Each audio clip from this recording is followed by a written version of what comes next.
What's good, everyone? It's Hollywood coming to you here from Guangzhou, China. And today's topic is sneakers in Southern Asia, or at least any tropical climate where most of the year the weather is very hot and humid. Now you may be asking, are there a lot of sneakerheads here? Yeah, there are. You see people rocking that style.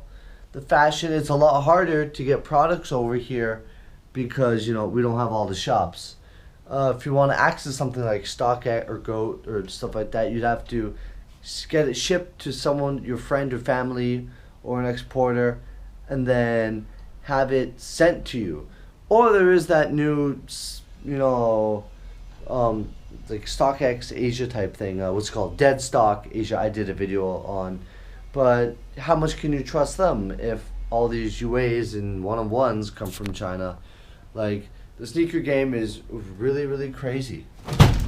Oh my gosh, what is he doing? Look, just a quick second, my cat jumped all the way up on top of here. What are you doing, buddy? Say hi. Say hi to the camera. Okay, anyways, back to it. You don't want to see that. Let's go for a second. I want to show you what happened to my sneakers when I moved here. Now, first of all, when I came to China, I came with about 4 luggage, big ones, about 2.5, 3 filled with my sneaker collection I chose to bring. Crazy, right? You move to a new country, what do you bring? A bunch of sneakers. The rest was just my clothing, fashion, and accessories. So I got rid of literally like 20 bags of just random clothing, like H&M clothing and stuff. I really only kept my valued clothing, like my designer clothing. All the other stuff I used to style myself, I gave away to charity. I gave to homeless shelters, youth in need. And left a few with my parents for when I come back to Canada. Sold most of my sneaker collection, over like 100 pairs I sold, and left a few that I just couldn't break my heart with. Some pairs I left, like LeBron birthdays, the brown suede joints. Few pairs of like OG Jordans, just the colorways that I couldn't wear that are more of like a display piece to one day bring to my final retirement spot.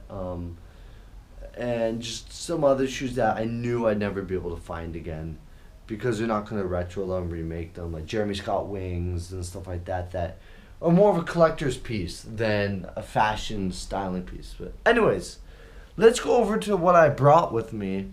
I haven't really thrown any of them away, but I've been wearing them, some more than less. But after the next few months, I was only really wearing my Ultra Boost 4.0s, the triple blacks.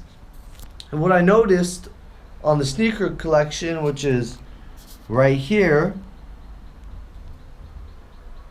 we're going to go 1 through 1, something horrible started to happen. And it's because of the moisture and heat in Southern Asia, in Guangzhou, China.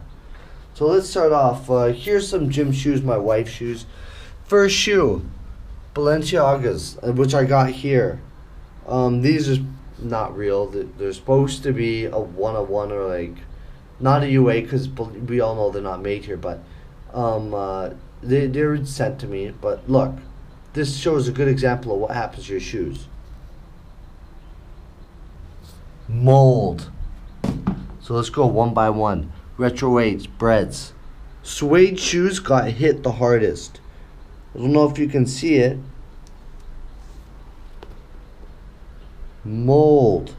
I'm going to give you different focal points. Hopefully you get a good view. Let's see. These held up okay. My Olive 9 is one of my favorite pairs of J's. These 8s. Oh, see, back on this side, quite a bit of mold. The Saint Laurents, like the Bred 1 styles, they got a little bit of mold to them. The Yeezys, they just had the bleeding from getting wet in the wet weather. Okay, my dad's shoe. This is my go-to dad shoe. See, just the bleeding of the dyes, because when it rains, it pours here. It pours like feet of water flooding everywhere, and umbrellas doesn't matter. You're getting soaked. Here we go. Champagnes. Being the leather shoes didn't grow as much mold, but still a little bit, but easier to wipe off.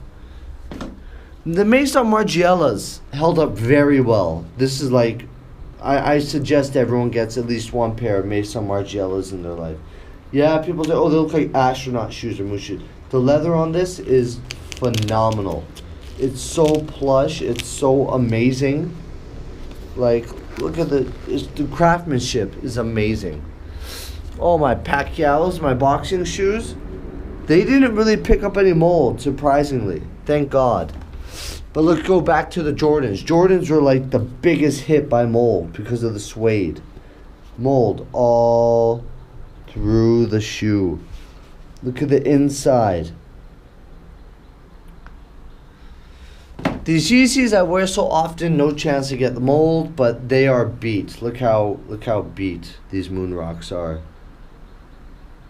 I want to see other people. Leave comments. Send me post on Instagram. DM me how beat you've beat your Yeezys.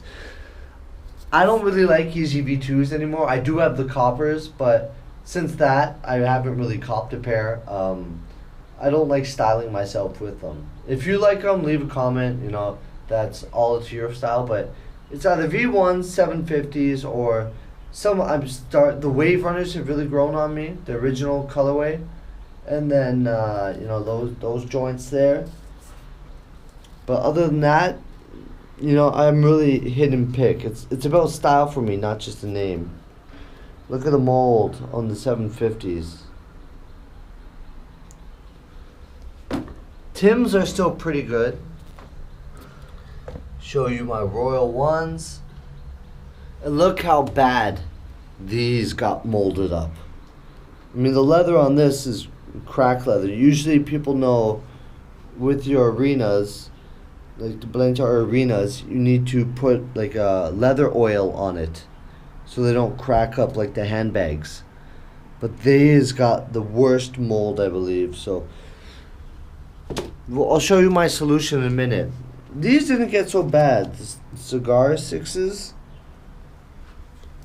But these ones too, the Christian Louis Vuitton red bottoms. These are probably my most expensive pair.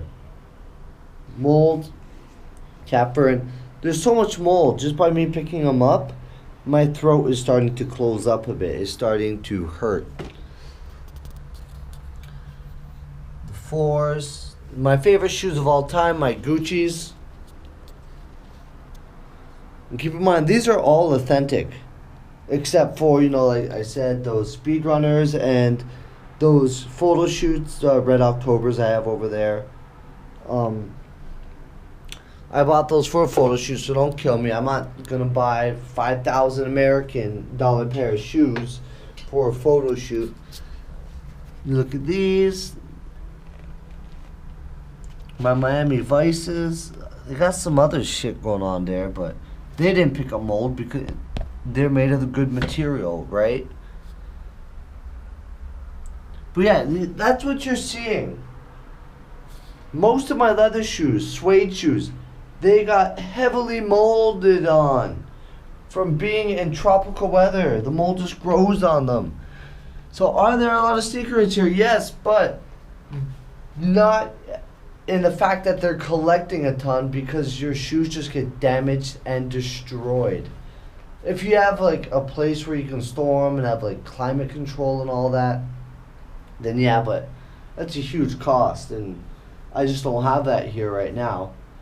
I make a good living, but I'm not like a multi-millionaire. I got the crep. Hopefully the crep, it's not sponsored ad or anything, but this is the only shoe cleaner I could really find here in Guangzhou, China.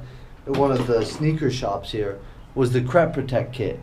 I haven't seen Rejuvenator or any of that other stuff over here. So, hey, Crep Protect, Rejuvenator, any cleaning product for sneakers. If you want to sponsor me, send me some free stuff. Clean this up. go ahead. I'm down for it. Just send me a DM on my Instagram and we can talk. But yeah, I'm gonna try to fix these up. I'm gonna clean them, and then maybe go through another full in-depth shoe collection and give you the history of what I bought, when I bought, why I bought. But hopefully I can save these shoes. Anyways, for now, let's just say that's my sneaker collection. That's what happens to your sneakers here in southern China. And that's the gist. Anyways, I hope you liked the video. Leave a thumbs up or comment or anything. And my next video coming up, oh boy. Oh man. It's gonna be a big one. There's some exposing I have to do. Now I'm not gonna snitch and tell you what I've been. Well, I'm gonna tell you what I've been receiving, but I'm not gonna tell you who I've been receiving it by exactly in my DMs. And this is gonna cause a huge discussion, I believe, in the sneaker community. If it doesn't, it doesn't, because people don't see it. But people have been talking about this, and it has to do with people selling fakes, UAs, counterfeits. And there's some big players in the game that are doing it and people don't realize. You think you're buying from a legit source, you know what? They might not just be legit. Just because you're a store doesn't mean you're legit. Anyways, stay tuned. Hit that bell for that video that's coming up and more videos in the future. Till next time, Hollywood. Easy.